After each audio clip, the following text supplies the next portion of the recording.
31ஆம் நாள் தொழிலாளர் தினமாக நாம் ஒவ்வொரு ஆண்டும் கொண்டாடி கொண்டிருக்கிறோம். உருண்டோடுகிற ரயிலை ஓட்டக்கூடியவர் ஒரு தொழிலாளி தான். இடையை நூற்று நல்லாடை நெய்பவன் யார் என்று கேட்டால் அவரும் தொழிலாளிதான். இரும்பு காட்சி உருக்கவன் யார் என்று கேட்டால் அவரும் தொழிலாளிதான். மிராசுதாரர்களை மேனாமணிக்கு வாழ்க்கைக்கான பொருள்களை உருவாக்கி தரக்கூடியவர்கள் தொழிலாளிகளாகத்தான் இருக்கிறார்கள். கடலில் மூழ்கி முத்தெடுக்கக்கூடியவனும் தொழிலாளியாகத்தான் இருக்கிறார். உழுது நன்சை பயிரிடக்கூடியவரும் தொழிலாளிதான்.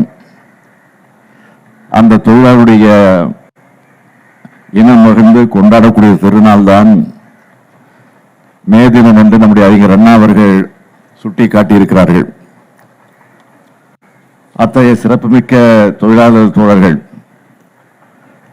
தங்கள் உரிமையை வென்றெடுத்த மே நாளில் உலக தொழிலாளர் அனைவருக்கும் நான் இந்த நேரத்தில் என்னுடைய நல் வாழ்த்துக்களை மகிழ்ச்சியோடு தெரிவித்துக் கொள்ள விரும்புகிறேன். திராவிடர்கள் என்றாலே தொழிலாளர்கள் தான் என்று